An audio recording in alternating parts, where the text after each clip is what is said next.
Good morning, this is the Eager Beaver Show. You are listening to a True North Eager Beaver Media Incorporated podcast.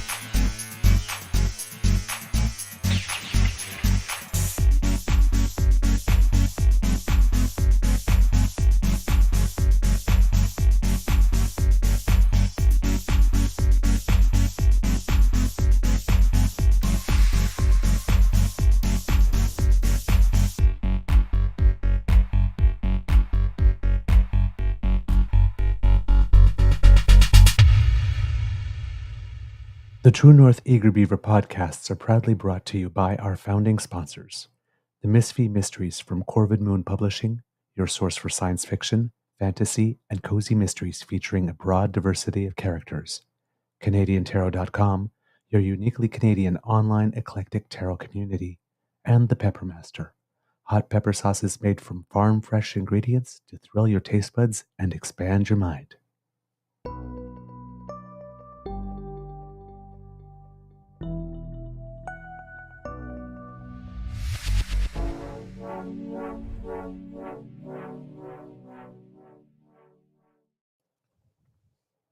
Well, good morning and hello, kids, and welcome to season 3 and episode number 310 of the Daily Beaver Morning Show here on, and hey, if I got the 10 up, I'm already ready, the Crier Media Network. Yeah, times 10.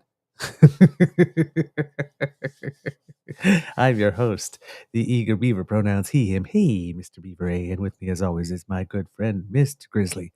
Today, recording day is Monday, February 5th, 2024, and it's going to be a good day here at the Beaver Lodge.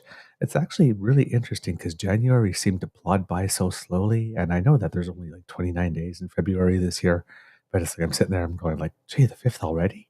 Yeah. Whereas, but that's what a little bit of sunlight will do. Because we finally had some in this part of the world. Unfortunately, our friends in Atlantic Canada got a little too much of other stuff. Sort of like a winter one. Well, yeah.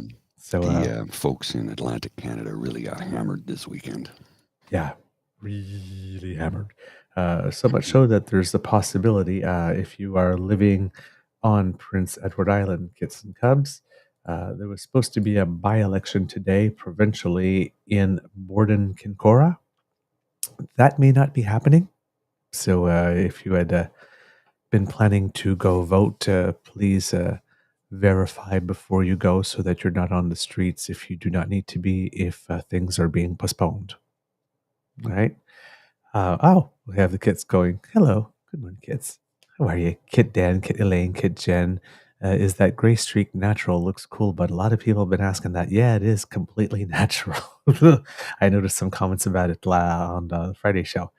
Actually, fun story about that. You know, if you ever watched the movie Poltergeist, at the end, the mother, she got so scared that she has this gray streak, and they say, "Oh," she goes, "I think I'd like to keep it. I think it's a little punk."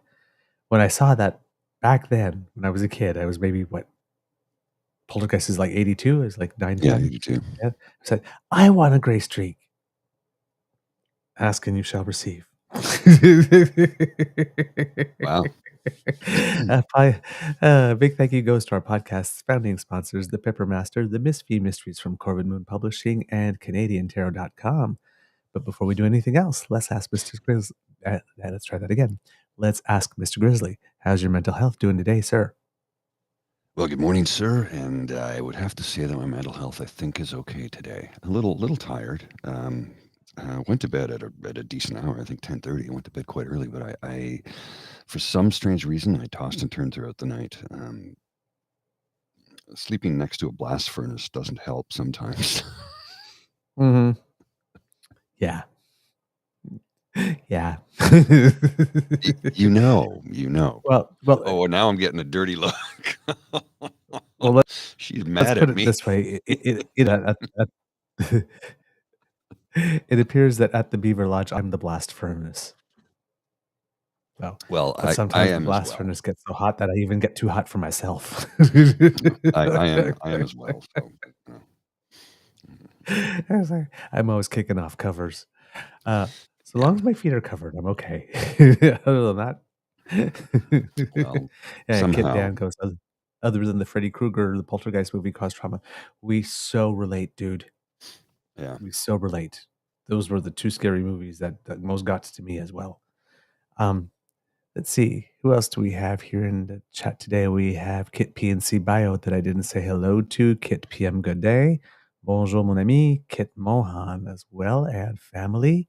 Kit Jen. Kit Vim. Good morning, my dear. Let's see. I hope I didn't miss anybody. Kit Cassie as well. Kit Mike H. Hey, nice to see you. Nice to see you. And Kit Angela. There we go. My God, the chat is active already this morning. Kit Linda M. Kit Wishful. Wow. Thank you so much. It's so nice to have you with us. All right.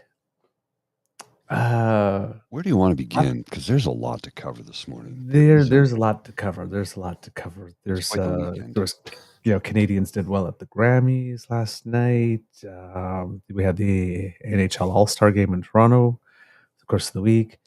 I didn't watch any of that. I watched some of the stuff on Saturday. Yeah. But I didn't really watch the game last night. I didn't watch the Grammys. I didn't get to watch all of them. I watched a little bit of them, but I happened to fall asleep on the sofa. So apparently I missed the good stuff. I was going to watch it, and then I just sort of said, I don't feel like it. I just didn't feel like it. Yeah.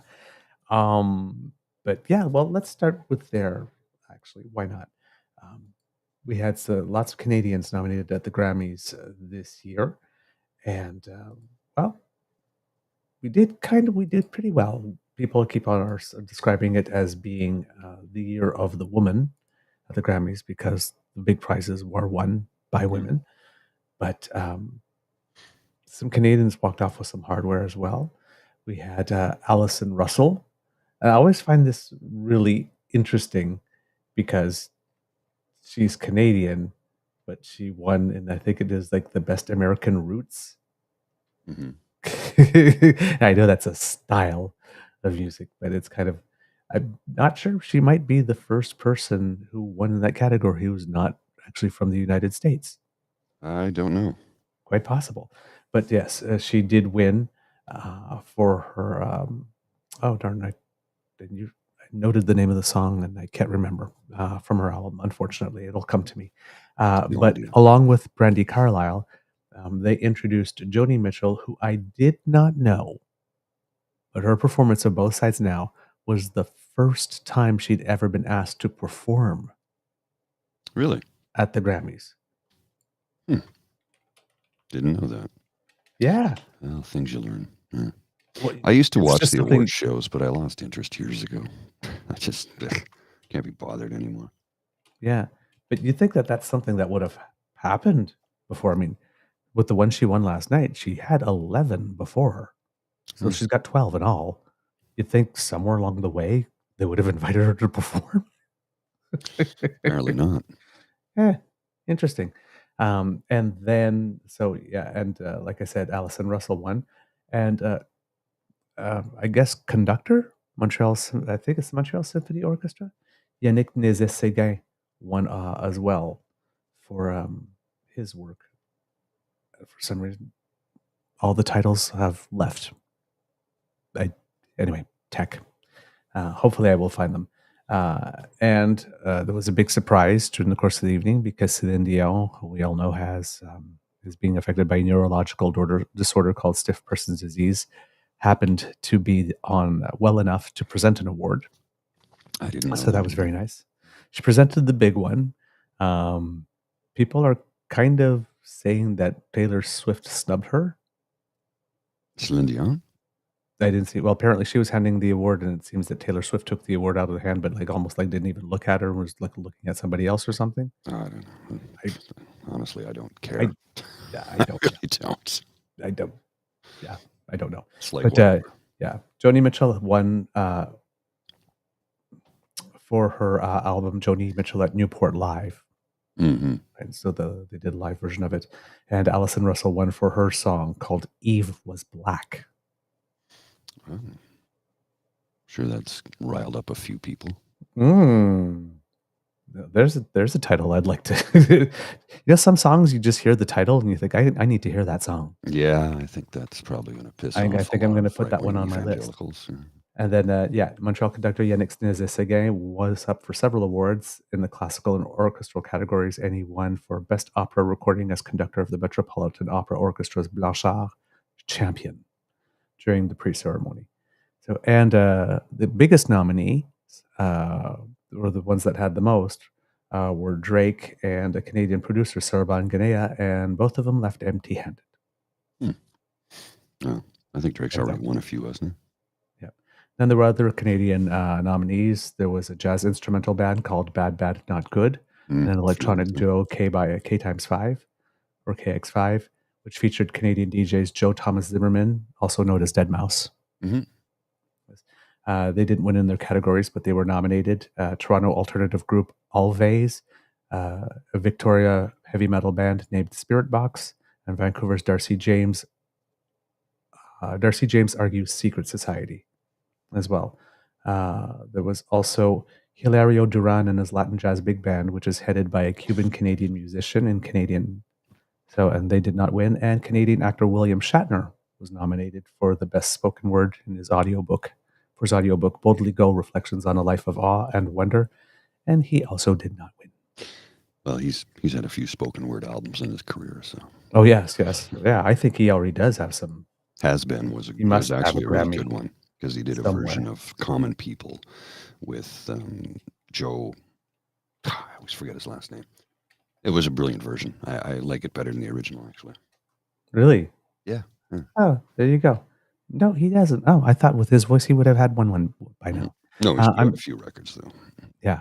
I'm sorry, Grizzly, if I seem to be talking over you a bit. I'm not hearing you very loud in my headphones for some reason, and I'm at 100, so... There's a volume adjust. Oh, you're plugged into your console, into your computer, not into the mic? Yeah, because I was getting feedback when I was plugged into the mic. Yeah. Okay. Yeah. But for some reason today you're just particularly low. Okay, I'll turn my mic up a little bit. How's that? That's better. Okay. So yeah, congratulations to the Canadians who represented us well, and bigger congratulations, of course, to the winners. And I am looking forward to watching some of the musical numbers, because I do want to see what Joni Mitchell did. And apparently, the big moment of the night was Tracy Chapman joining Holmes. Yeah, for his version of a Fast Car. And she doesn't, if I remember correctly, she's not like a recluse, but she doesn't perform live that often. No, she hasn't performed live in years. Yeah. So to have her back on the stage was something spectacular. And she looks good and she sounds good. Yeah. Well, so Luke Combs wanted to cover that song for some time. There's a lot of artists that have wanted to, and she's always said no.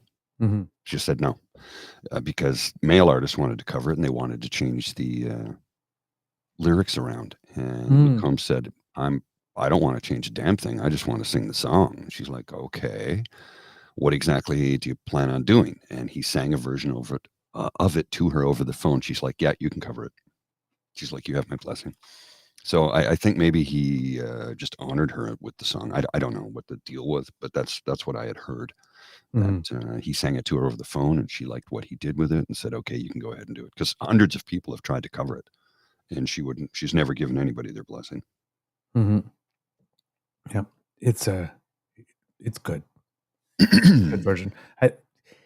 Look, sorry, I didn't mean to do that. There are very few songs that are perfect, and it's pretty much a perfect song. Mm-hmm. So you can't. You shouldn't really do too much to it. And the song is very faithful to the original, the cover, but it's different. It's different enough.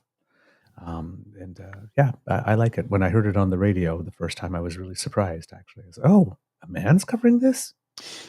Yeah, and it's it's a pretty straightforward. It's 4 chords. It's just 4 chords. It's simple picking. It's a real simple song structure, but it works perfectly because of the style that she played it, and the tone of her voice, and the sound of her voice, the timbre. It was a perfect song. I remember the first time I heard it, I'm like, back in '88, I'm like, what the hell is this? And it just a new song, heard it on the radio. Then I saw the video on Much Music, and I said, well, that's different. I like that. I like that. Because that was not super common to see at the time. Yep. And if we have like newer listeners that, not newer listeners, but younger listeners among us that were born after that time and haven't heard it. Although the new version has been so popular, I'm sure with YouTube everybody's got to listen to it. Take a listen. But if you haven't, do take a listen and check out her other music too. She hasn't put out many albums, but everything she puts out when she does is way quality. Well, you want to check out the version that she sang in front of, I think, 80,000 people at Wembley and silenced the place. It was during the, was it the Amnesty International tour? Or the anti-apartheid tour. I can't remember. It was one of them. It would be for something big like that she. Yeah, after Live Aid, there were a lot of because Live Aid was such a success and raised so much money. After that, there were quite a few other concert series that took place in the late '80s and early '90s around, thematically. Let's raise money to put an end to apartheid. Let's raise money to put an end to, whatever it was at the time. I can't remember them all. I'm old. It was 35 years ago. Yeah. Yeah, indeed. All right. That's it for the music part of our show.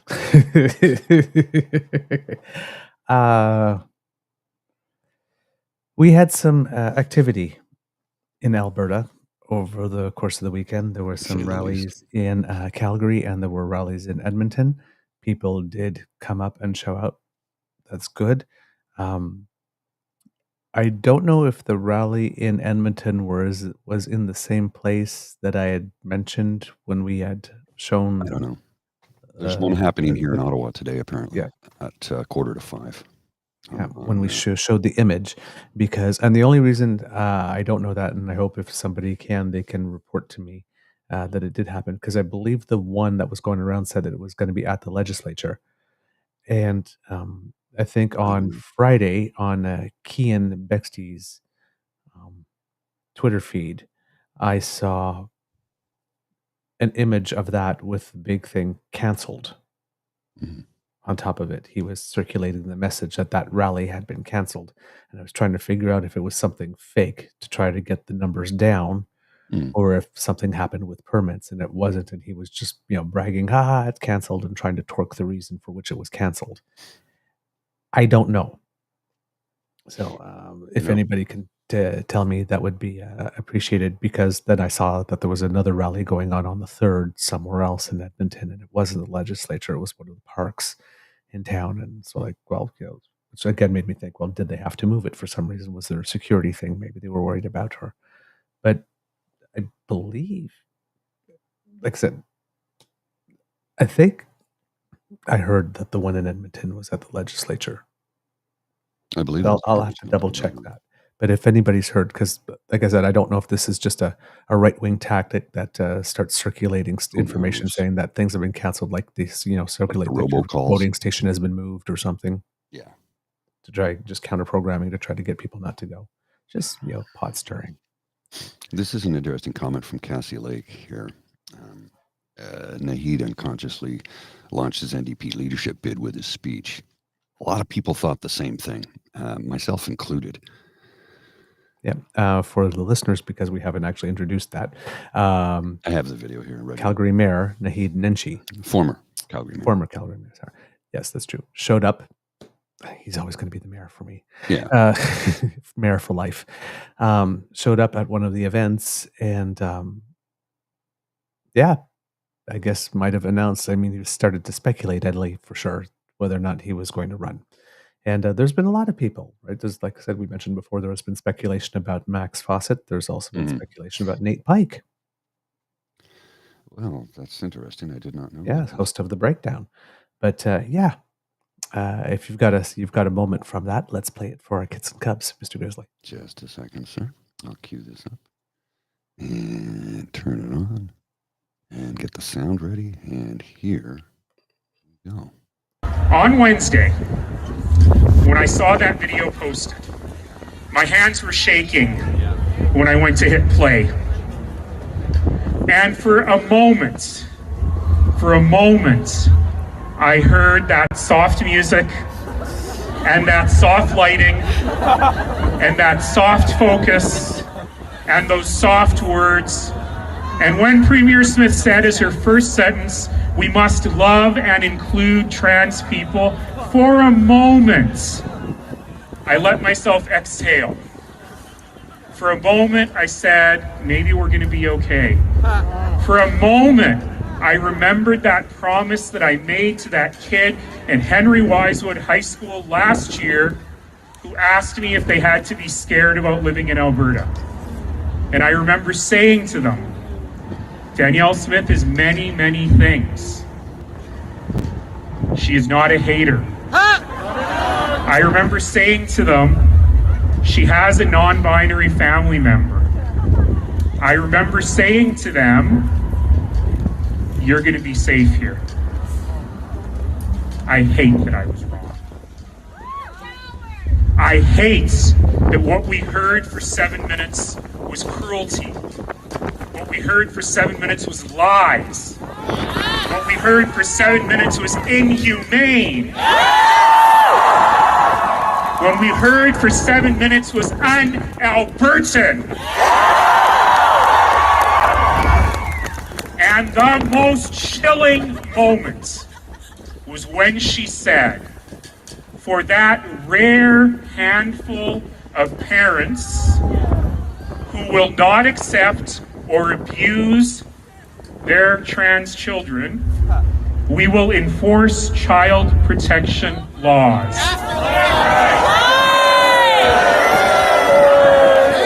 Let me tell you what that means. What that means is we'll deal with you later. Later, after you've been beaten up. Later, after you've been kicked out of your house.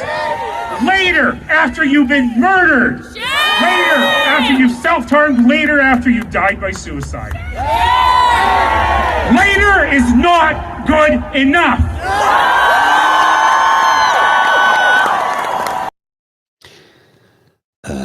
I like Angry Nenshi.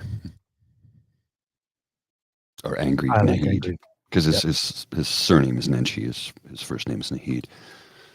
And what was it? Just to shine a little light on who he is as a person, and the good sense of humor that he has when confronting haters. Somebody yelled at him, "Go back to where you came from," and his response was, "Toronto? Oh God, no! Please, not that," because he was born in Toronto.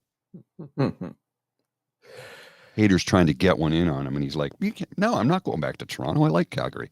I'm like, good on you, sir. Good on you. I like you. Yeah. So I had a friend of a friend knows him very well.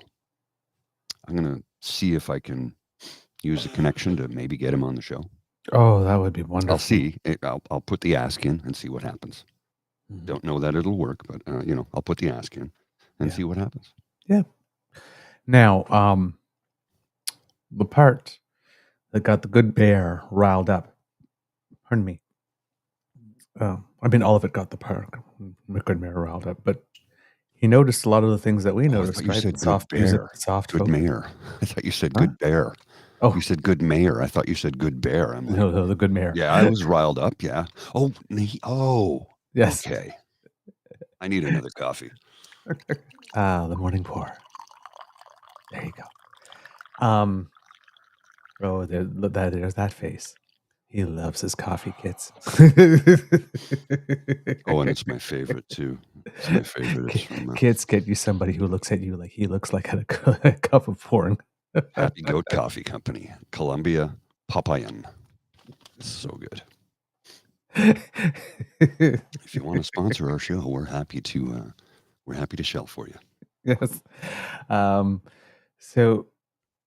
But he noticed the soft focus and all that kind of stuff, and the words "we love you," and that it was hate, and like, right, we have a very similar assessment.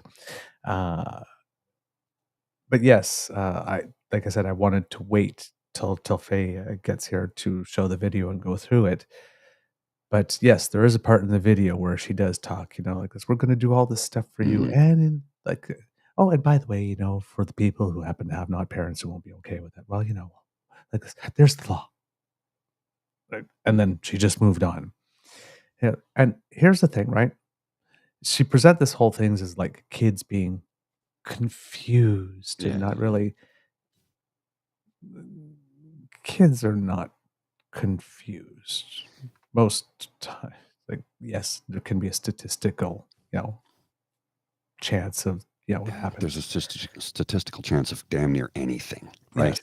But I mean, people are making comparisons. It's like when my kid was 6, he thought he was a Ninja Turtle. Good thing I didn't have a state permanently glue a turtle shell on his back for one. Like, nobody would do that. There's Being no ridiculous. professional that would do that. I mean, there's no context in which that would happen, right? Well, when they talk about genital mutilation, when they make irreversible decisions, okay, to begin with, you don't walk into a clinic and get that done on day one. Number freaking one. Yes. You go through years of counseling before they even put you on blockers or hormones or whatever medication they put you on. You go through a lot of counseling first. Yep. And you need to be 18 years old to have that surgery done. Correct me if I'm wrong. I might not be right about that, but there's a lot of counseling that goes forward first. For bottom surgery, 18, top surgery as well, but there are sometimes some exceptions because, for example, there are kids that have breast cancer. Right. Kids. So there is data for top surgery in Alberta for 2022 and 2023, Right. but the data doesn't specify whether it's because, you just Had breasts cancer. that were too big and you have pain, whether it was some type of cancer or whatnot, or whether or not it had anything to do with, Right. transgender. Funny how they leave that, Well, there's no detail data. There was only 22 or 23, so they didn't cases, so they didn't collect the data on specificity. And I'm sure that, when they were collecting the data last year, they didn't think that this was going to be happening this year in order to create a category, right? But when she says a very small handful, right, if you're a fan of logic, Aristotelian logic, right, for your conclusion to be true, your premises have to be true. So, for example, if I say an elephant has big ears, true. Let's assume for the sake of this argument, Mr. Grizzly has big ears, true. Therefore, Mr. Grizzly, you are an elephant. Yeah, that's logic, right? Right? So you have two premises that are true, but you draw a conclusion from them that is not correct.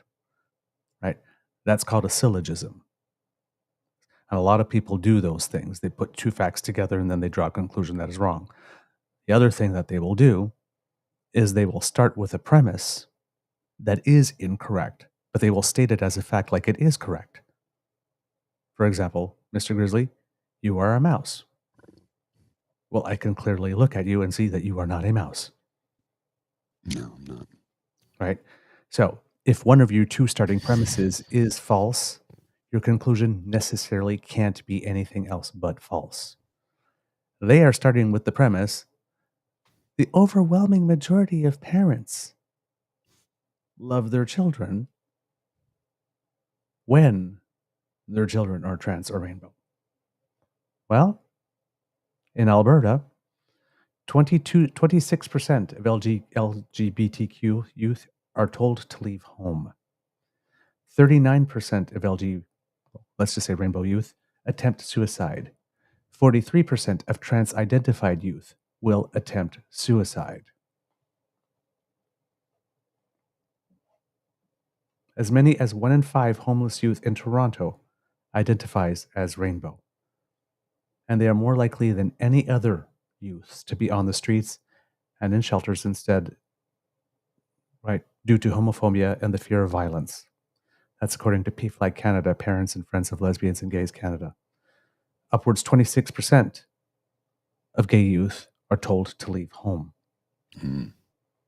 They're at a higher risk of self-harm, particularly if they've not come out yet and not been accepted by their family. Research indicates approximately 30% of youth suicides are by rainbow youth.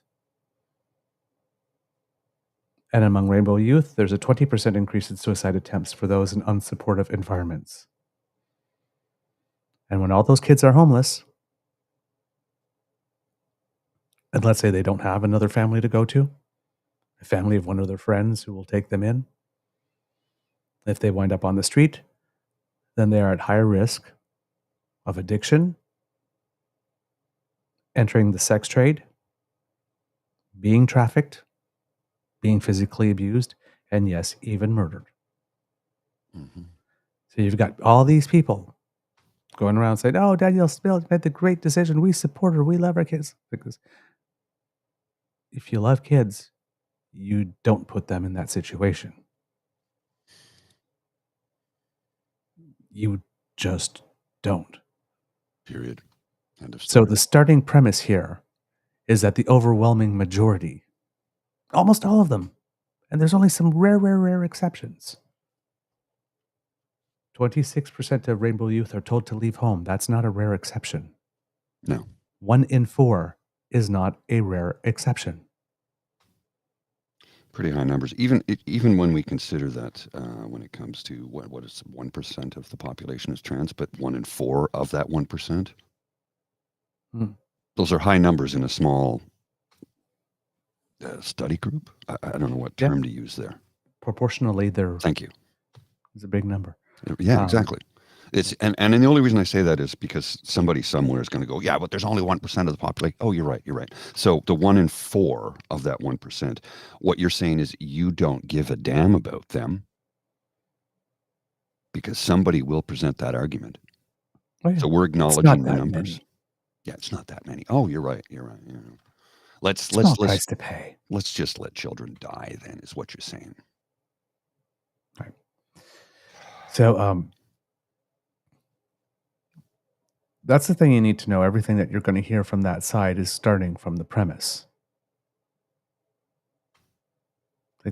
These for the, and again, for the majority, it is because 26%. But when we do child protection, we do child protection for the most vulnerable facing the worst possible outcome. And then you work backwards. That's not what's going on here. Starting from the assumption that since most kids are going to be safe with their families, and most kids are, that it's okay to do this. But we're not talking about 1 in 100 here. We're talking about 1 in 4. And even if it was 1 in 100, we're talking kids. So you make your policy for that 1 in 100. Because the state's supposed to protect all citizens. No exceptions. Well, in this case, they're just going to protect those they feel that are worth protecting, and to hell with everybody else. Yep. Your volume has gone down again, Mr. Grizzly. I'm just speaking very lowly. Okay. Yeah. So there's going to be a lot of trying to soft pedal and make it not seem so bad and whatnot. And also, there was a question asked to me because I did a spot for Dean's show. I'm not sure if it's airing today. But at the time, I didn't know what this was like, if it was just regulations or whatnot. Actually, they are going to have to pass this in law. And it seems that they're going to be introducing the law in the legislature this fall. So we've got a lot of months of this type of thing. There's an opportunity, I guess, for public pressure to get them to maybe water stuff down or maybe not introduce it come the fall. However, it seems that the plan by announcing it this early was either hoping that people will forget about it come time the fall, and then they can just slip it through, or, I mean, they have a majority, so they can just ram it through anyway. Or they are giving it lots of lead time for lots of fundraising and lots of time to scare people. So, yeah, not a good time.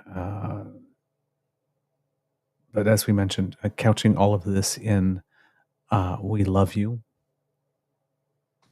that's yeah. I insidious,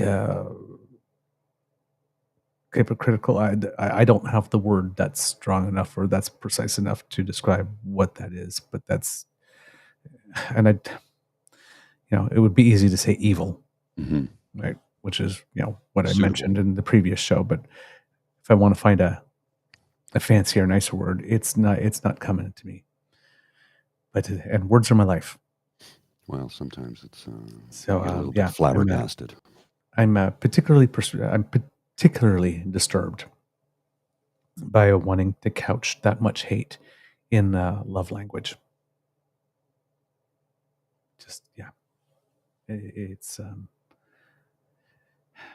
almost like the question, "Have you no shame?" is not even good enough. It's like no shame, no decency, no discernment, no anything. It's just this is just a bad thing that is being done to the most innocent and the most vulnerable. It's just a bad thing. Well, when you consider the fact that who visited Alberta recently with a big rally with Daniel Smith sitting by his side, yes, he preached hatred on stage. Yep. Tucker Russian asset Carlson, and I say Russian asset because he's in Moscow right now. Mm-hmm. Not making it up. There's photos of him in Moscow. He's in Moscow. He's in Putin's pocket. So he is a Russian asset who has come here to destroy our democracy. Just let that one simmer for a little bit, shall we? Marinate on that. And she welcomed him with open arms. Mm-hmm. Yes, she did. Yeah, indeed. Let's see. What else have we got to? Oh, this is the thing that I wanted to talk about on Friday because I was asking if we had time for it. There's something really, really interesting going on in the province of Quebec in two. I'm not sure what the proper translation from French to English is. It's a I'm going to say little villages in Quebec on Orleans Island near Quebec City. And it seems that there's a war between their regional council, I'm guessing, and the citizens of the city. It seems, the village. It seems that it's a village of 97 inhabitants. Yeah, it's a village. Yeah. And they signed a petition asking for an investigation on the circumstances surrounding the hiring of the Director General. And, well, it seems that having done that caused the council of the village of Saint-Pétronille to threaten them, send them letters. They were going to threaten about 10% of their citizens if they continued harassing, intimidating, and threatening with violence the city, which is not happening. But they're considering the petition asking them to be accountable for someone they hired and to be transparent about it as being harassment. And they basically are threatening to sue them in court if they keep on asking. It's very bizarre, don't you think? Yeah. Like what? Pardon me? This is, I beg your pardon. It's well, I lose it. I've never heard of that. I've It's never very heard strange. of anything like that. Such a move. I don't understand it at all. Yeah. It's very bizarre. But then again, we are in the upside down time, right? Yes. This is just, I mean, Yeah. the stuff I read on my news feed every day, I have to go and double check to see if it's real half the time. Because I'm thinking, no, that can't be. Oh, it's real. Oh my good Lord. it seems that the council is saying that the people that are asking them for some transparency are adding venom to the social climate. Oh, how's that? How exactly are they adding venom when they're asking for transparency? I know. Stop lying to me. No, we're going to continue lying to you, and stop asking us to stop lying to you, because that's venomous. This is what Pretty I'm much. getting out of it. I mean, maybe I'm way offside here, but please tell me if I'm wrong, because that just seems to be bizarre. Pretty much. It seems that it's the new Director General, Nathalie Paquet, someone that they hired, and they've asked them to look into it because they performed a Freedom of Information request on the letter you get when you're dismissed. Okay, the HR. Right? Draft. In 2022, when she was working for another municipality, Val-des-Lacs, in the Laurentians. And she was dismissed for grave faults and grave negligences. But they don't say what they are. They just say They don't that, say what right? they are. Of course not.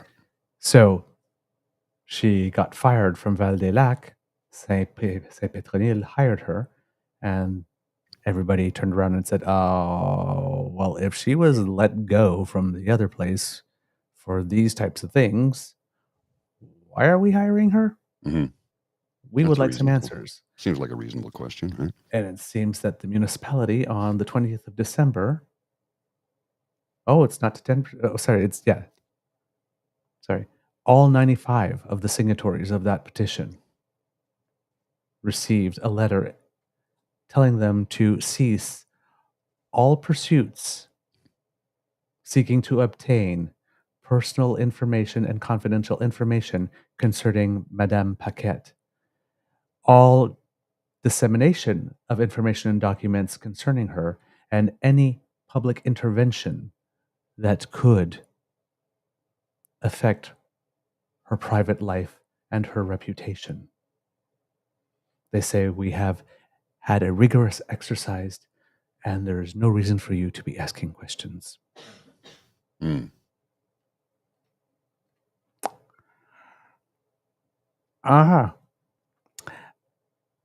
Let's just silence them.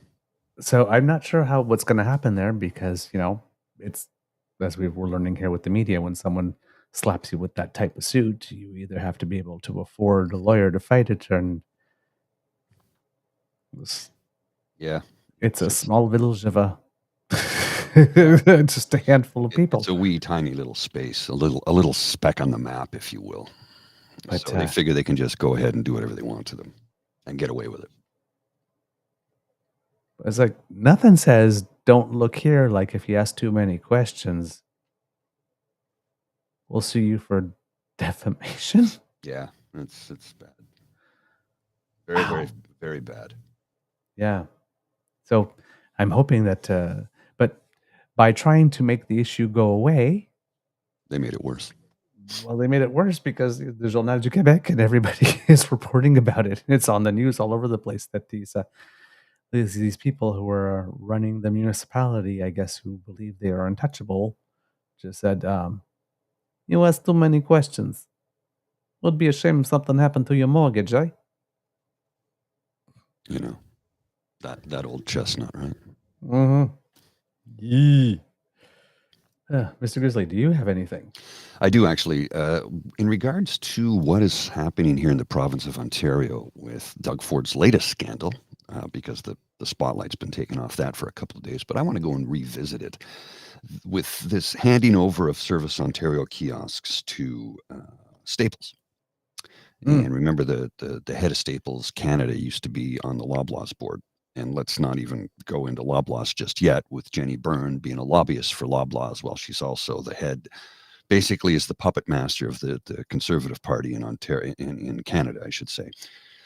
So here's the thing about this. There are people across this province of Ontario who said, well, what about when Dalton handed over stuff to Canadian Tire? I'm like, yeah, I disagreed with that too. Why didn't we hear about it then? I didn't have a podcast then. That happened a long time ago. And I disagreed with it at the time, just as I disagree with what Doug is doing. And people in the province are really pissed, especially individuals such as this woman who had suddenly had her livelihood from her when old Dougie and his minions decided to shut down the businesses and said, you can't say anything about it. Well, this lady is not going to be silenced. She is speaking out. Former Service Ontario owner speaks out. Let's have a listen to what she has to say. It's about a minute and a half, a little over there. Here we go. I can't make it any bigger, unfortunately. Speak to Claudia, who's lost her livelihood. I have no job, no pension, no unemployment. How long have you owned the Service Ontario? I've owned it for 23 years.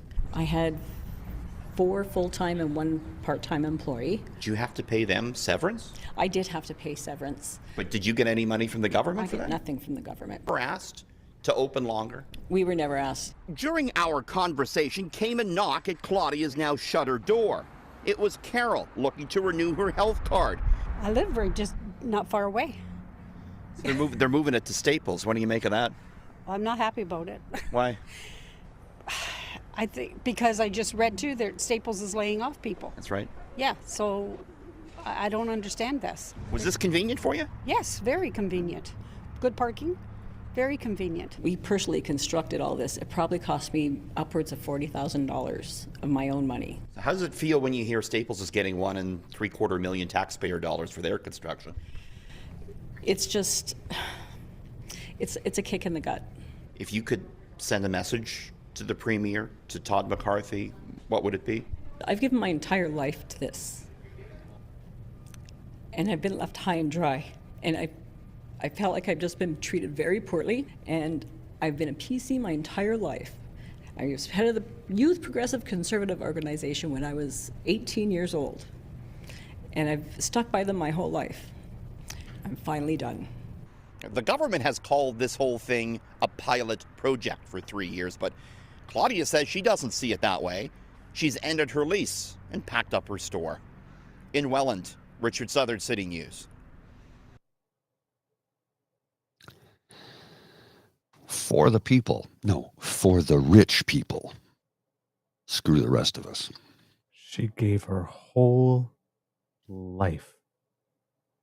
Do the party. Well, her whole life. 23 years to that business, was a lifelong PC member. She had to pay to have it built. Mm-hmm. She was and given Staples. very We're little building it for warning. Staples. And Staples just laid off, I think, 1,600 people or something like that. I think. I'm not sure about the number. 300? Pardon? I heard 300. Oh, I heard 1,600, but I might have mixed that up with something else. No, it's not. Sorry, Linda, you got it mistaken. It's a 3-year pilot project with Staples, is what the rumor is, and well, that's what the PC government in Ontario has said. A 3-year pilot project with Staples, but we know that's not the case. This is not a pilot project. We're building it for them. This is a gimme to Staples by the people of Ontario, and we had no say in it. And the worst part is we're paying for 100% of it, and they're trying to hire people to create new profit margins on this program. Services. They're going to push.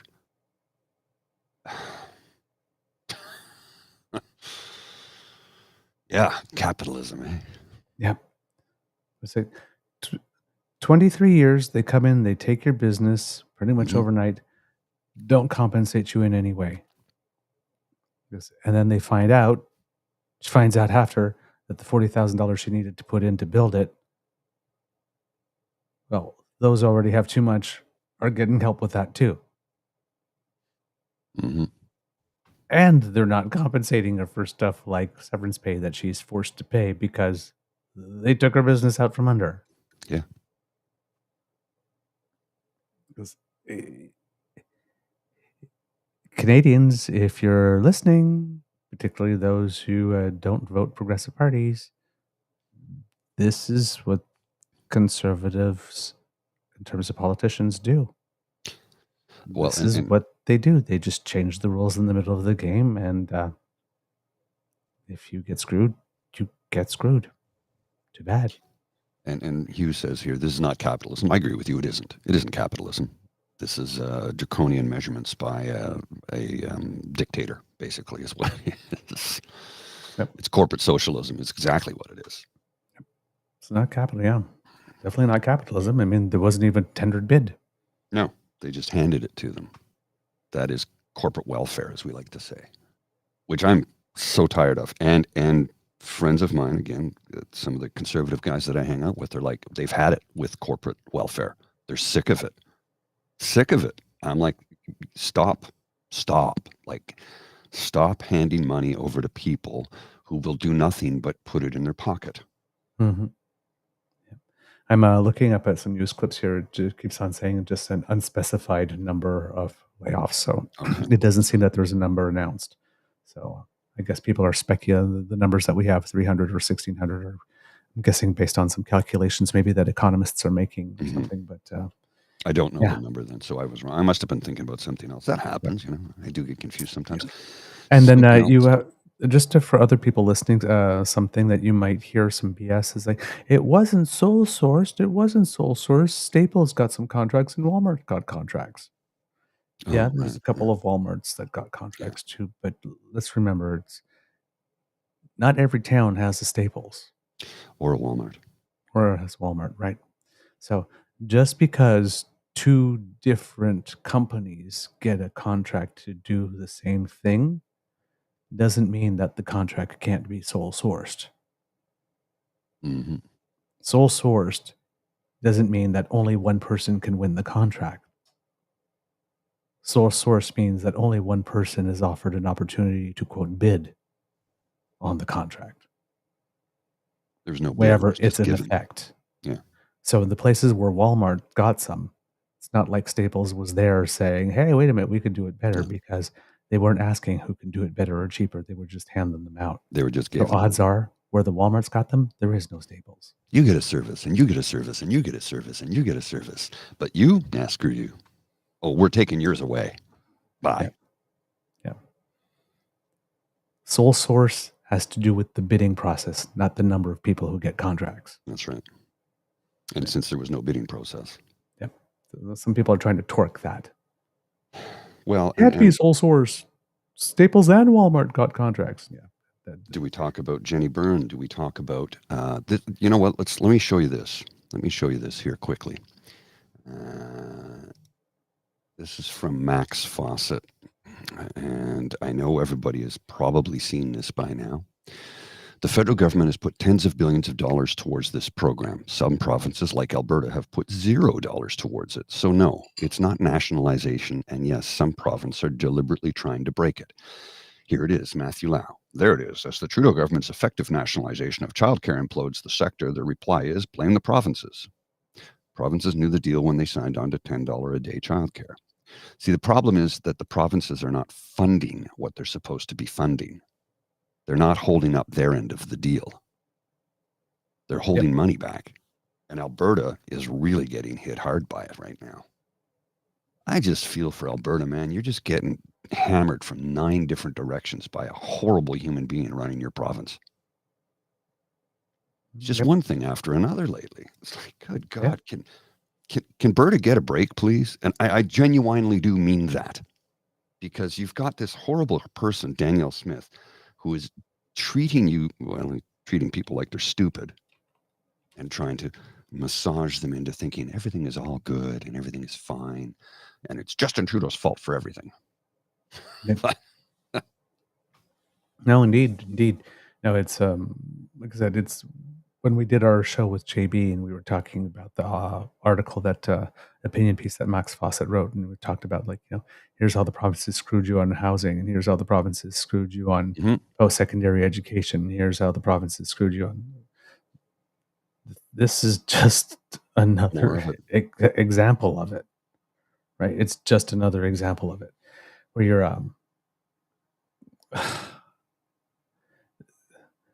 it used to be it was giving with one hand and taking with the other. Like, we'll give you a bonus on your disability check, but there's a clawback over here. Ooh. But this is just straight up. It's just Man, this is just straight up. Hey, like, yeah, you just keep operating, and you float us for a while, and yeah, when we feel like we want to get around giving you some money, we'll do that. But even though we were supposed to have this money from the get go, and you planned around it and getting it, but we're just going to hold on to this for a little while longer, okay? And then they turn around, and they go, well, inflation. Mm-hmm.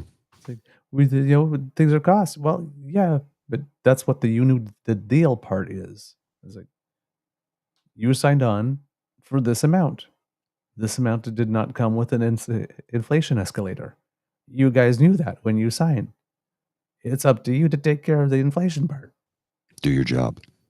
And now they're like, no, I don't want to. Well, of course. I'm just going to distribute the money I got, no matter what no matter what it buys. But well, that wasn't the deal. Blame Ottawa. We got $3.8 billion. We didn't manage it well, but blame Ottawa. It's Ottawa's fault with the money that we didn't spend that we were supposed to spend that they gave us. What? That money was for health care. Can't write these. Oh, Can't I'm write this. sorry. I spent it on something else. Can I have some more? Mm-hmm. With also no strings? Yeah. I'm tired of this. That's- I'm me really too. fed up with it. Like, Me come on. too. It's just, it's the same broken record skipping And these- over and over again. And these are the same people that then complain about equalization and get that part wrong. Yeah. I'm paying so much money to Ottawa and it's going to some places. Like, you're not paying a cent to Ottawa Code for equalization. You're paying cent to Ottawa, your taxes to Ottawa, like you're supposed to under the law. And then Ottawa decided it would create an equalization fund and say, we're not going to keep all this money for us. We're going to give some back. And Provinces don't pay into equalization. And who wrote those But on rules? the other hand, when they get money from the government,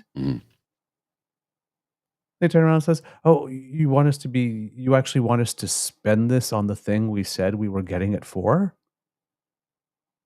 You're not the boss of me. It's just, oh. Well, they lie about the money coming in. They lie about the money going out. Well, look over here. Look over here. Don't look there. It never ends. More examples. I've got one more example here of hypocrisy and idiocy. Idiocy? I don't know. Ignorance? How about just blind hatred? I'm going to share this tweet because I know we have to wrap up shortly. And this was something that took place on February 3rd. So that was what, Saturday? Mm-hmm. This was posted. This is from the Prime Minister's Twitter feed. And he says, there's always time in the schedule for some lightsaber trading. It's a 25-second video, and he's talking to this young man about how to do it. And then I scroll down, and I see this guy, king of good times. Trudeau, bro, my rent is $1,700 for a small one-bedroom apartment. My employer has not even given me a rise.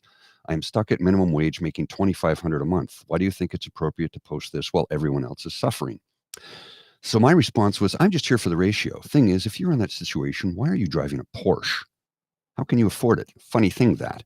So let's just click on his little Twitter feed here, shall we? And we'll just scroll down to him sitting in a Porsche, watching football on his screen in his Porsche. But he earns minimum wage. Oh, nice watch. Yeah. He's got a Rolex and he's in a Porsche. Well, I'm not sure if it's a Rolex. No, it's a president. Trust me.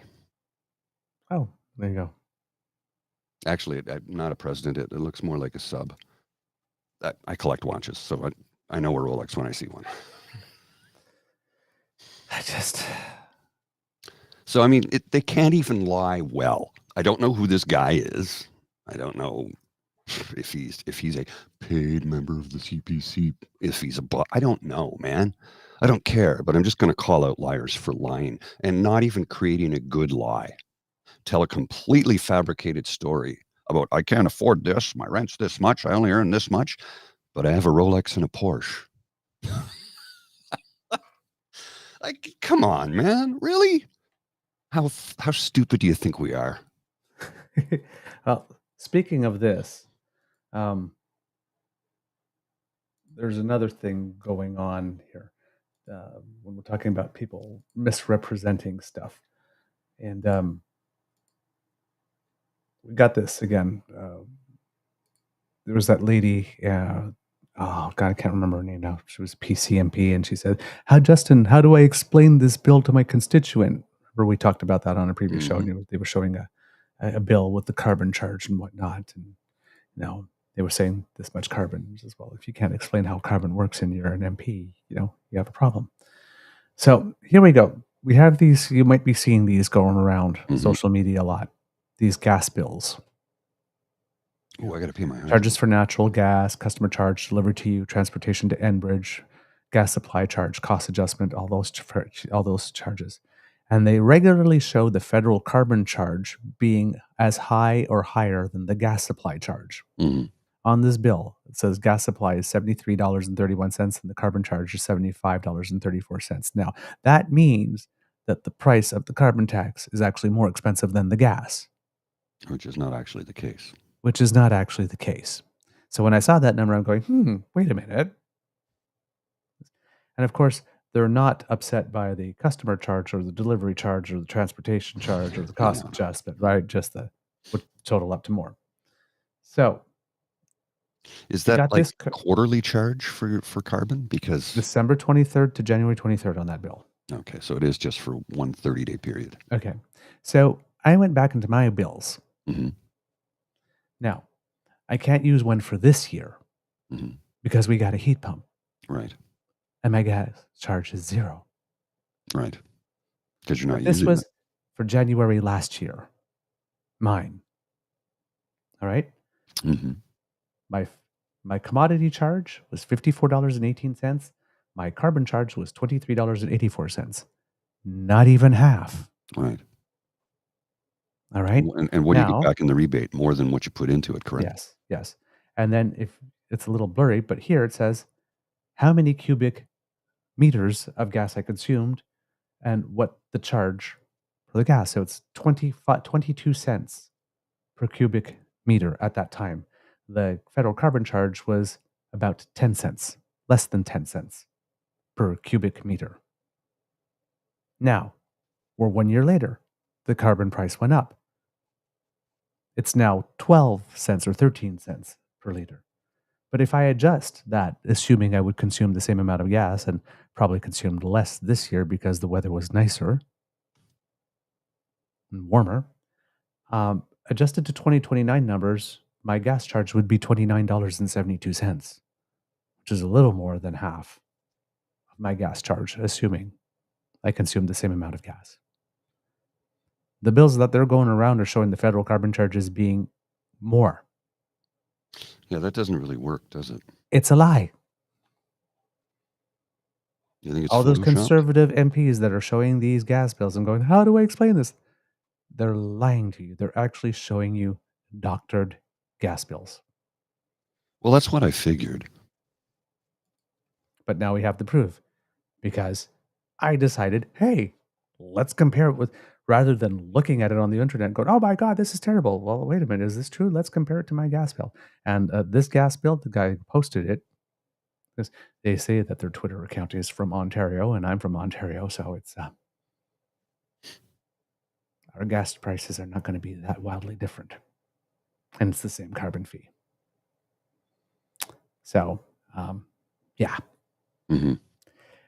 They will lie about everything. Well, and I've seen recently where some members of mainstream media have started to call out the lies, and not necessarily members of the media, guests that they have on, panelists, are calling it out. And what's his name, fella, hosts Power and Politics from Newfoundland. His name is escaping me. David Cochran. David Cochran. He's been calling out the lies lately too. So, sir, well done. Good job. Let's not let liars get away with lying anymore. 2024 is the year of the pushback. We're fed up with it. Canadians are fed up with it. We've had it. We've had it up to here. Let me just lower the bullshit so I can get my head above it to breathe again. We're tired. We don't want it anymore. And now we're angry because now they're coming for children. Yeah.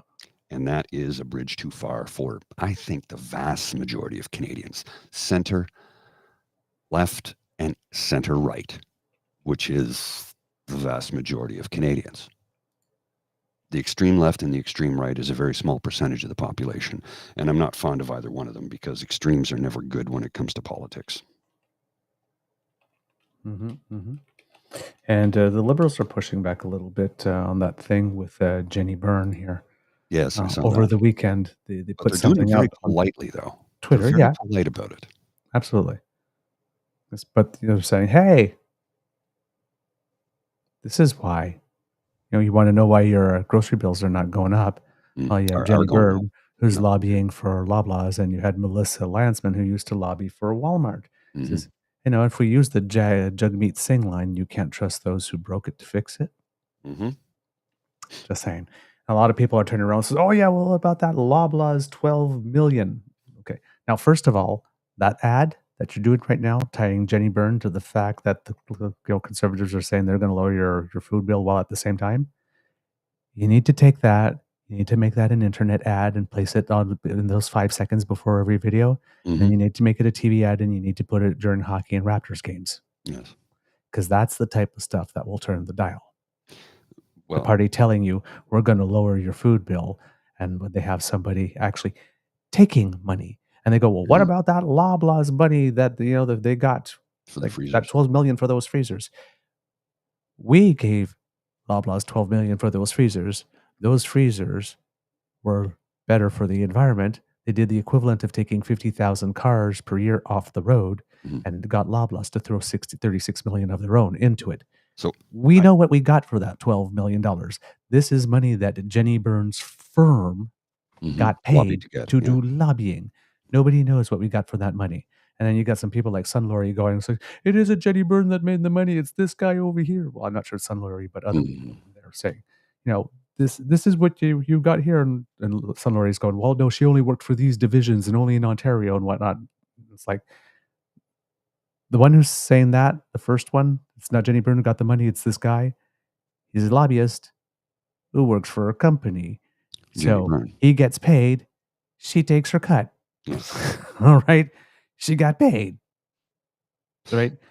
Jenni got paid by Loblaws. The other one is we paid Loblaws. We give them 12 million for them to put in 36 million. The money's flowing in two different directions.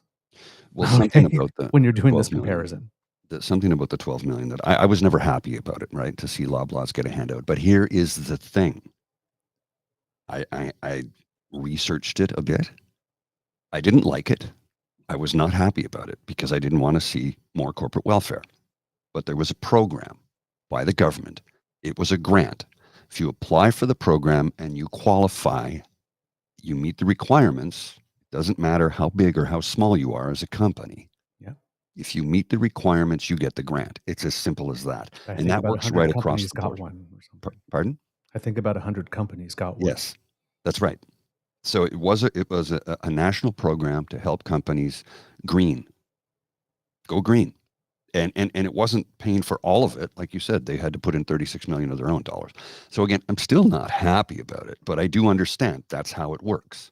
And that 36 million created jobs. Yeah, well, and you also need to go back to Bombardier, how many times they've come with hat in hand asking the federal government for money, right? Yeah. When Nortel crashed and burned, I remember saying, why isn't the government helping them out? And I had a friend who was working in that department at the time, and he pulled me aside and said, they didn't ask us. I went, oh. You need to remember, Bombardier came and requested help. Nortel did not. Yeah. And the government cannot just give them money. They can't do that. You have to go and make the ask. Nortel didn't because they didn't want to. They wanted to break it up and sell it off so they could put more money in their pockets. They didn't give a damn about the people who lost their life savings or the people who lost their pensions or the people who lost their jobs. They didn't care about them. They were able to pad their own pockets. Indeed. So, yeah. And as we're learning with the Service Ontario stuff, a whole bunch of lobbyists, I think it was Toronto resident or T resident on Twitter, who did cross-reference between everyone. And it's like, well, we're at 10 now. It's like, maybe we should just assume that most of them did. And, and Sorry, those are private colleges. Private colleges. Right. Sorry. Yes. Donated. Although a lot of them that got licenses. And yeah. So, So colleges. just greasy. Mr. Grizzly, do we have a show? We do indeed, sir. All right, kids and cubs, that's the end of this episode of the Daily Beaver Morning Show. We hope that you love listening to us because we love making this for you. Please make sure to tell your peeps and poops all about us because democracy is something that you do. Make sure to sign the Hamilton Helps petition. Write your MPs, your MLAs to be asking for a national food program and all the good stuff, and to actually be doing rights by trans children. If you are in Alberta, ask for a meeting with your MLA because if this is a bill that has to be presented in September, maybe enough pressure will make them decide that they don't want to go ahead with that. And it's, you actually have to tell them that not only are they going to lose your vote, but that you're going to kind of make it your mission to make sure that they lose and that you're going to organize against them. Right. Not just I'm going to vote for you. I'm so mad about this that I'm going to dedicate myself to making sure that you do not win. That really scares them. Yeah, it does. And as Bruce Fanjoy, you may have noticed, he is making a big dent in the Carleton riding where Pierre Poilievre is currently the sitting MP. I think it would be wonderful if the leader of the Conservative Party, the loyal opposition, lost his seat in the next election. Yeah, well, if he feels that he's going to be losing his seat, if he sees at the polls, he's just going to run for a nomination somewhere in Alberta or Saskatchewan and fix his own problem that way. Sadly, can do that. Yeah, sadly. So, yes, please share everything. If you'd like to make sure that you don't miss an episode, the QR code under my chin brings you to our pod page, thanks to the Ray Girl. It's still around. That's podpage.com/the True North Eager Beaver, lowercase letters with a hyphen between each one of those words. Thank you so very much. And if you want to support us in other ways, please go to our YouTube page, True North Eager Beaver Media on YouTube, and like, share, and subscribe. Smash with all the buttons, make like, hit the lane, and have a fun time. And if you'd like to support us yet in another way, the QR code above Mr. Grizzly's head brings us to our coffee page. That's coffee, ko-fi.com. /Eager Beaver, lowercase letters, all in one word, and there you can make a donation to the Emergency Hydration Fund. So we appreciate that as well. We did the Because Democracy is Something You Do part already. So, Mr. Grizzly, do you have any words of wisdom, and do you have an ASMR tonight? ASMR is a go-ahead for this evening. I have to apologize to everybody for missing it last week. I tried several times to get a show out, and I just couldn't make it happen because the schedule was just so booked, and then my personal life with work, I just couldn't free up any time. But I will do one this evening, so I have a show tonight. And as for words of wisdom, oh man, just try and hold on, get some sunshine, get some fresh air, go out, take a walk, and clear your head. Everything is pretty terrible right now. I understand that, and I understand how that can affect your mental health. So take a deep breath, go for a walk. It's all going to be okay. All right, kids and cubs. That's the end of the show. I won't be back with an Easter egg after the credits, though, because I have a bus to catch in exactly 2 minutes. All right. I'll see you. Right. Bye. You are listening to a True North Eager Beaver Media Incorporated podcast. The True North Eager Beaver podcasts are proudly brought to you by our founding sponsors, the Misfit Mysteries from Corvid Moon Publishing, your source for science fiction, fantasy, and cozy mysteries featuring a broad diversity of characters. CanadianTarot.com, your uniquely Canadian online eclectic tarot community. And The Peppermaster, hot pepper sauces made from farm-fresh ingredients to thrill your taste buds and expand your mind. We are grateful to the Crier Media Network for its support, Pete Jarvis for our artwork, and Paul Joseph Something for our opening and closing sequence music.